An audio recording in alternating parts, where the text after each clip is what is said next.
তাদেরকে পাহাড় ছাড়া ঘোরার এই দিন আর বেশি দূরে নয়। পৃথিবীর ইতিহাস কথা বলে কেউ কাউকে দমিয়ে রাখা যায় না। আমাদের আদিবাসীদের কেউ দমিয়ে রাখতে পারবে না। সংগ্রামী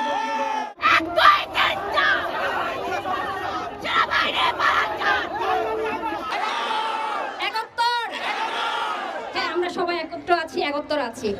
এখানে বেশি কিছু বলার কোনো সুযোগ নেই। আমরা যে জন্য এসেছি আপনারা সবাই ইতিমধ্যে জেনেছেন, শুনেছেন, আর এও শুনেছেন এই মুহূর্তে রাঙামাটিতে কিন্তু হামলা হচ্ছে পাহাড়িদের উপর।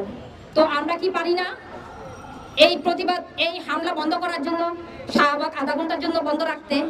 আমরা পারি না। আমাদের দাবি যতক্ষণ না পর্যন্ত খাগড়াছড়ি রাঙামাটিতে হচ্ছে হামলা বন্ধ হবে না, ততক্ষণ পর্যন্ত আমরা হচ্ছে শাহবাগে শান্তিপূর্ণভাবে অবস্থান করব। যাই হোক, আমি এখানে দুটো কথা বলবো শুধুমাত্র।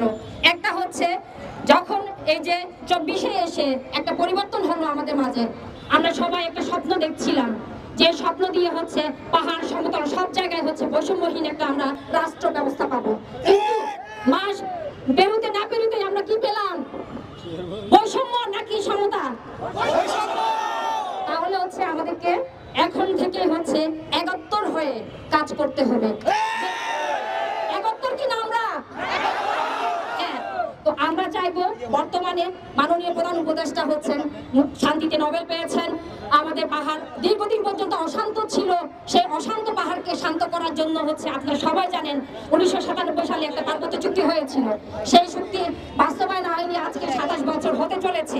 তাই আমরা মনে করি যে বর্তমান যে প্রধান উপদেষ্টা মহোদয় রয়েছেন, তিনি নোবেল পুরস্কার পেয়েছেন এবং পূর্ণভাবে পাহাড়ে শান্তি ফিরিয়ে আনার উদ্যোগ গ্রহণ করবে তার এই সময়ে।